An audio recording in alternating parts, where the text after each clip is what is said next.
یہودی ایجنٹ رابی مجھے گھور رہا تھا اور مجھے یقین تھا کہ وہ بھانپ چکا ہے کہ میں دشمن کا جاسوس ہوں، مگر اس سے پہلے کہ میں کچھ سوچتا، وہ بول پڑا، تم بالکل صحیح وقت پر آئے ہو۔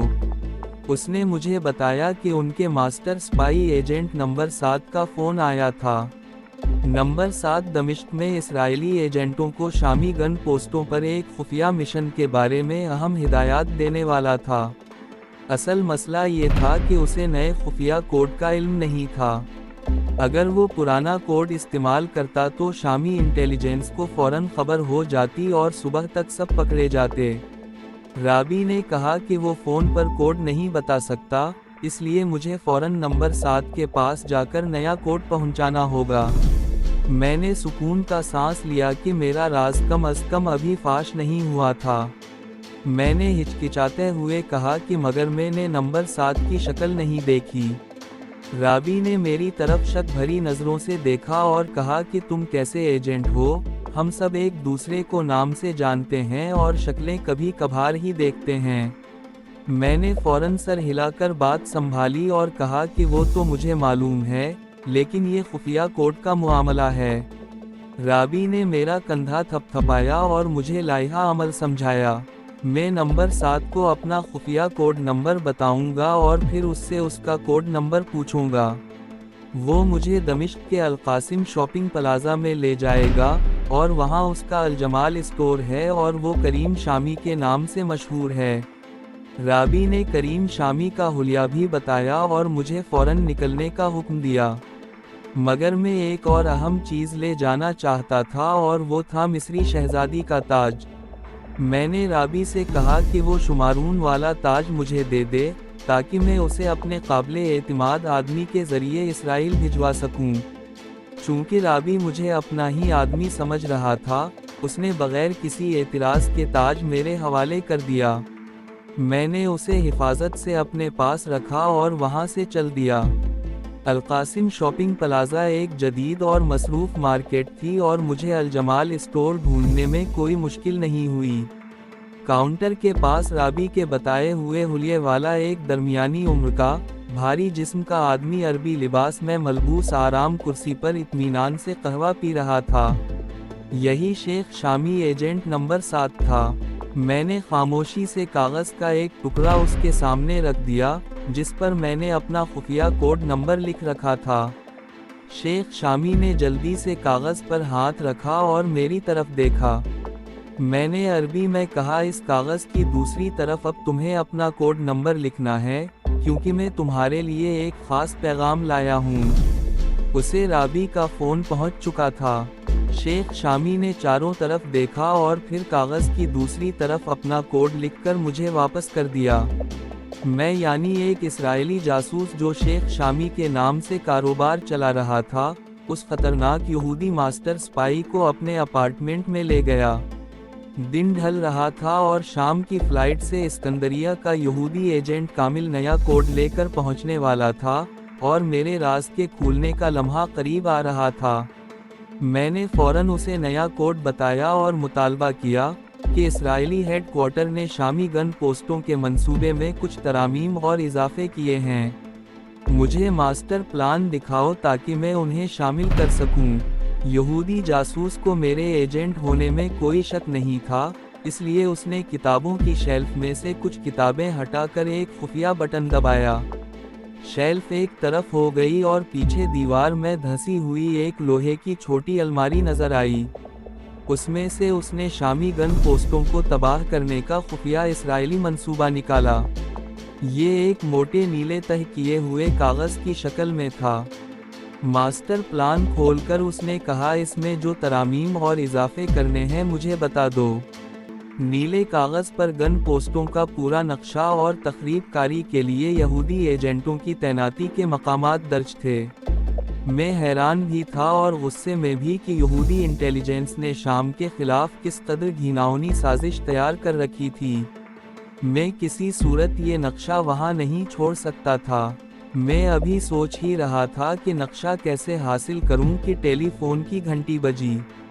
شیخ شامی نے ریسیور اٹھایا اور خوش اخلاقی سے اپنا نام بتایا۔ اس کا چہرہ پہلے سنجیدہ ہوا، پھر وہ ہنسنے لگا اور عربی میں بولا، ٹھیک ہے تم اوپر آ جاؤ، سب اچھا ہے۔ اس نے فون بند کیا اور کہا کہ اپنا ہی آدمی ہے۔ پھر اچانک اس نے اپنے لبادے کے اندر ہاتھ ڈالا اور اگلے ہی لمحے اس کے ہاتھ میں پستول تھا۔ شیخ شامی نے ٹھنڈے لہجے میں کہا کہ جہاں بیٹھے ہو وہیں بیٹھے رہو، تمہاری حقیقت کھل گئی ہے اور تم اسکندریہ کے کامل نہیں ہو، اور یاد رکھو یہاں سے تم زندہ بچ کر نہیں جاؤ گے۔ دوسرے ہی لمحے دروازہ کھلا اور اسکندریہ کا گھڑی ساز اسرائیلی ایجنٹ ثابت پستول تانے سامنے کھڑا تھا۔ مجھے دیکھتے ہی وہ چیخا کہ اسے تو ہم نے گلا گھونٹ کر مار دیا تھا اور یہ زندہ کیسے بچ گیا؟ شیخ شامی غصے سے بولا کہ تمہیں اس کی گردن کاٹنی چاہیے تھی، اب کاٹ دیتے ہیں۔ یہ کہہ کر ثابت نے اپنے سائلنسر لگے پستول سے یک کے بعد دیگرے 2 گولیاں چلا دیں۔ دونوں گولیاں میرے جسم سے گزر گئیں، مگر مجھے نہ درد ہوا، نہ خون نکلا اور نہ ہی کوئی گولی کا نشان بنا۔ میں اپنی جگہ بدستور بیٹھا رہا۔ دوسرا یہودی ایجنٹ یہ دیکھ کر پریشان ہوا، شاید وہ سمجھا کہ نشانہ چوک گیا ہے۔ اس نے پھر تیزی سے 4 گولیاں چلا دیں جو میری گردن اور سینے کو چھید گئیں، مگر پھر بھی مجھ پر کوئی اثر نہ ہوا۔ پہلا ایجنٹ چیلایا کہ اس نے بلیٹ پروف جیکٹ پہن رکھی ہے، اور اسی کے ساتھ ہی وہ مجھے قابو کر کے مارنے کے ارادے سے آگے بڑھے۔ یہ اخناتون کی بیٹی کی دی ہوئی جادوئی انگوٹھی کا کمال تھا کہ گولیاں مجھ پر بے اثر تھیں، اور میری جسمانی طاقت کئی گنا بڑھ چکی تھی۔ چنانچہ جب میں نے دونوں کو گردن سے پکڑ کر پیچھے دھکیلا، تو وہ پوری طاقت سے دیوار سے ٹکرائے اور منہ کے بل فرش پر گر کر بے ہوش ہو گئے۔ میں ان اسلام دشمن ایجنٹوں کو زندہ نہیں چھوڑ سکتا تھا۔ میں نے تیزی سے شامی گن پوسٹوں کا نقشہ اپنے قبضے میں لیا اور پھر ان دونوں تخریب کاروں کو ختم کر دیا۔ مصری تاج اور اب شامی منصوبے کا انتہائی اہم نقشہ بھی میرے پاس تھا، جسے مجھے فوری طور پر حکومتی شام کے حوالے کرنا تھا۔ شاپنگ پلازا سے باہر آ کر میں نے ایک ٹیکسی لی اور سیدھا قریبی پولیس اسٹیشن کا رخ کیا۔ وہاں پہنچ کر میں نے انسپکٹر سے ڈائریکٹر شامی انٹیلیجنس سے ملنے کی خواہش ظاہر کی۔ انسپکٹر نے مجھے سر سے پاؤں تک گھورا اور پھر نفی میں سر ہلاتے ہوئے کہا کہ آپ کو ان سے کیا کام ہے؟ میں نے زور دے کر کہا کہ یہ کام میں صرف انہیں ہی بتا سکتا ہوں۔ انسپکٹر نے معذرت کر لی اور کہا کہ آپ گورنمنٹ سیکریٹریٹ چلے جائیں، میں بس یہی مدد کر سکتا ہوں۔ وہ اپنی جگہ درست تھا، کیونکہ ڈائریکٹر انٹیلیجنس کا عہدہ بہت حساس تھا۔ میں وہاں سے نکلا اور ایک پبلک کال آفس پہنچا۔ وہاں سے ڈائریکٹری سے ڈائریکٹر انٹیلیجنس کا فون نمبر نکالا اور ان کے آفس میں فون کر دیا۔ سیکریٹری نے جواب دیا کہ وہ ایک طویل میٹنگ میں ہیں اور پتہ نہیں کب فارغ ہوں گے، مگر یہ مجھے ٹالنے کی واضح کوشش تھی۔ میں نے فوراً سیکریٹریٹ کا رخ کیا، مگر یہاں بھی سیکیورٹی اہلکاروں نے مجھے ڈائریکٹر انٹیلیجنس سے ملنے سے روک دیا۔ مجھ سے بار بار یہی پوچھا جاتا کہ میں مسٹر جواد فہمی سے کیوں ملنا چاہتا ہوں۔ میری مشکل یہ تھی کہ میں جواد فہمی کے علاوہ کسی اور کو کچھ بتا نہیں سکتا تھا۔ میری کوٹ کی ایک جیب میں مصری تاج اور دوسری میں شامی توپوں کے مورچوں کا وہ نقشہ تھا، جس میں یہودی تخریب کاروں کے لگائے گئے بموں کی نشاندہی تھی۔ یہ بم ایک خاص وقت پر پھٹ کر مورچوں کو تباہ کرنے والے تھے۔ سیکیورٹی کی وجہ سے مجھے اندر جانے نہیں دیا جا رہا تھا، جبکہ انٹیلیجنس سربراہ سے ملنا میرے لیے زندگی اور موت کا مسئلہ تھا۔ آخر میرے ذہن میں ایک ترکیب آئی اور میں نے سیکیورٹی آفیسر سے کہا، میں جواد فہمی کا بڑا قریبی رشتہ دار ہوں اور مجھے ان کو ایک بڑا ضروری گھریلو پیغام دینا ہے، میری ان سے فون پر ہی بات کرا دیجئے۔ سیکیورٹی آفیسر نے جواد فہمی کے دفتر کا نمبر ملایا اور سیکیورٹی آفیسر نے اسے میری بات بتائی اور کہا کہ چیف سے اس کی صرف 2 سیکنڈ کے لیے بات کرا دو، کوئی بڑا اہم گھریلو معاملہ ہے۔ دوسرے ہی لمحے سیکیورٹی آفیسر نے ریسیور میری طرف بڑھا دیا اور کہا کہ چیف کو جلدی سے اپنا پیغام دے دو۔ میں نے ریسیور کان سے لگایا ہی تھا کہ دوسری طرف سے ایک مرد کی بھاری آواز آئی، کون ہو تم اور کیا پیغام لائے ہو؟ میں نے فوراً کہا سر میں دمشق کی پہاڑی والی گن پوسٹوں کے سلسلے میں ایک بڑی اہم دستاویز لایا ہوں اور یہ ملک کی سیکیورٹی کا معاملہ ہے۔ دوسری طرف ایک پل کے لیے خاموشی چھا گئی اور پھر چیف کی آواز آئی کہ فون سیکیورٹی آفیسر کو دو۔ میں نے جلدی سے ریسیور سیکیورٹی آفیسر کے حوالے کر دیا۔ اس نے بڑے ادب سے پوچھا کہ کیا حکم ہے سر؟ جی ٹھیک ہے سر۔ ریسیور رکھتے ہی سیکیورٹی آفیسر اپنی سیٹ سے کھڑا ہو گیا اور میری طرف دیکھتے ہوئے بولا کہ میرے ساتھ آؤ۔ وہ مجھے کئی راہداریوں اور آفس بلاکوں سے گزارتا ہوا ایک پرانی عمارت میں لے آیا، جس کے بند گیٹ پر 2 فوجی رائفلیں لیے پہرا دے رہے تھے۔ اندر جانے سے پہلے میری تلاشی لی گئی اور میری ایک جیب سے مصری تاج اور دوسری جیب سے وہ خفیہ دستاویز نکلے۔ میں نے کہا کہ یہ دونوں چیزیں مجھے چیف کو پیش کرنی ہیں۔ دونوں چیزیں میرے پاس ہی رہنے دی گئیں اور مجھے ایک بڑے کمرے میں داخل کر دیا گیا۔ وہاں کمرے کی دیوار پر شامی صدر کی بڑی تصویر لگی تھی۔ تصویر کے آگے ایک بڑی میز پر انگریزی سوٹ پہنے ایک لہیم و شہیم آدمی فائل میں کچھ لکھ رہا تھا۔ یہ شامی انٹیلیجنس کا چیف جواد فہمی تھا۔ اس نے فائل بند کی اور میری طرف دیکھا، مگر بجائے اس کے کہ وہ شامی توپوں کی پوزیشنوں کے بارے میں پوچھتا، وہ مجھے حیرت سے دیکھے جا رہا تھا جیسے پہچاننے کی کوشش کر رہا ہو۔ پھر وہ کرسی سے اٹھا اور میرے قریب آیا اور میری ٹھوڑی کو اوپر اٹھا کر میرا چہرہ غور سے دیکھا۔ وہ تعجب سے بولا کہ یہ کیسے ہو سکتا ہے؟ میں سمجھ نہیں پایا کہ یہ کیا ڈرامہ ہے۔ آخر میں نے پوچھ لیا کہ بات کیا ہے جناب اور آپ مجھے اس طرح گھور کیوں رہے ہیں؟ وہ تیزی سے اپنی کرسی کی طرف مڑا، پھر دراز سے ایک فائل نکالی اور اس میں سے ایک تصویر اٹھا کر میرے سامنے رکھ دی۔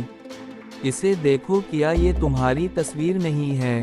تصویر بلیک اینڈ وائٹ تھی اور پہلی نظر میں مجھے لگا کہ یہ میری ہی تصویر ہے، مگر اس کے نیچے ڈایان ابراہام لکھا ہوا تھا۔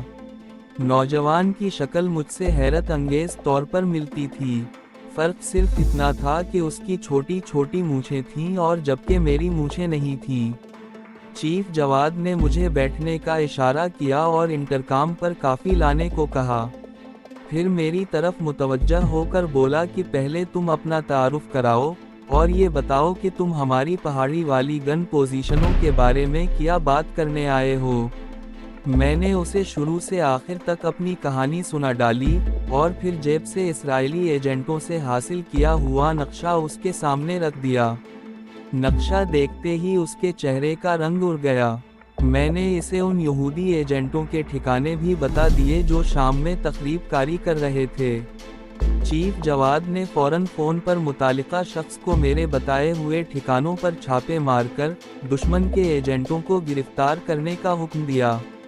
ساتھ ہی اس نے دفاعی محکمے کے ایک افسر کو خفیہ لائن پر بتا دیا کہ دشمن نے گن پوزیشنوں پر کہاں کہاں ڈائنامائٹ لگا رکھا ہے۔ چیف نے ریسیور رکھا اور میرے لیے کافی بنائی اور بولا کہ تم نے یہ اطلاعات بروقت پہنچا کر ہمیں ایک بہت بڑی تباہی سے بچا لیا ہے۔ میں نے جواب دیا کہ ایک برادر اسلامی ملک کو دشمن کی تخریب کاریوں سے بچانا میں اپنا فرض سمجھتا ہوں۔ چیف نے میرے ہم شکل کی تصویر میرے آگے کھسکاتے ہوئے کہا، تم نے خود دیکھ لیا ہوگا کہ اس شخص کی شکل تم سے کس قدر حیرت انگیز طور پر ملتی ہے۔ میں نے کہا مگر یہ کون ہے اور یہ میں نہیں ہوں۔ چیف نے تصویر اپنی طرف کی اور بولا، یہ ایک بڑا ہی خطرناک اسرائیلی جاسوس ڈایان ابراہام ہے جسے ہم نے آج صبح ہی گرفتار کیا تھا، مگر اس سے پہلے کہ ہم پوچھ گچھ کرتے اس نے منہ میں چھپا کر رکھا ہوا زہریلا کیپسول نگل کر خودکشی کر لی۔ اس کی لاش ابھی سرد خانے میں پڑی ہے۔ انہوں نے مزید کہا کہ یہ ہماری خوش قسمتی ہے کہ ہم نے ابھی تک اس کی گرفتاری کا اعلان نہیں کیا تھا، ورنہ اب جو منصوبہ میں نے تیار کیا ہے وہ دھرا کا دھرا رہ جاتا۔ اسرائیلی حکومت کو یہی معلوم ہے کہ ان کا ایجنٹ ڈایان ابراہام زندہ ہے۔ میں نے اپنے ہم شکل میں کوئی دلچسپی ظاہر نہ کی۔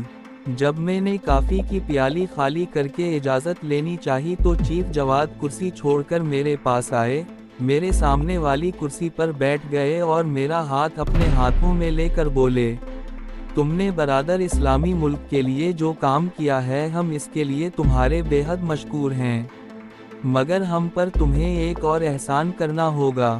میں نے حیرانی سے پوچھا کہ وہ کیا؟ چیف جواد نے دھیمے اور رازدارانہ انداز میں کہا، تمہیں ڈایان ابراہام کے روپ میں اسرائیل جانا ہوگا۔ میں چونک کر چیف جواد کی طرف دیکھا۔ انہوں نے وضاحت کی کہ یہ ایک برادر اسلامی ملک کی سالمیت اور بقا کا مسئلہ ہے۔ میں چپ ہو گیا تو وہ بہت خوش ہوئے اور پھر انہوں نے مجھے کرسی سے اٹھا کر گلے لگا لیا اور کہا، میرے ساتھ آؤ، میں تمہیں تمہارے ہم شکل کی لاش دکھاتا ہوں۔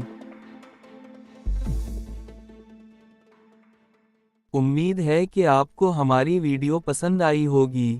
اچھی لگی تو لائک اور کومنٹ کر کے ہماری حوصلہ افزائی کریں اور اپنے دوستوں کے ساتھ شیئر کریں، اور نئی کہانیوں کے لیے چینل کو سبسکرائب کرنا نہ بھولیں۔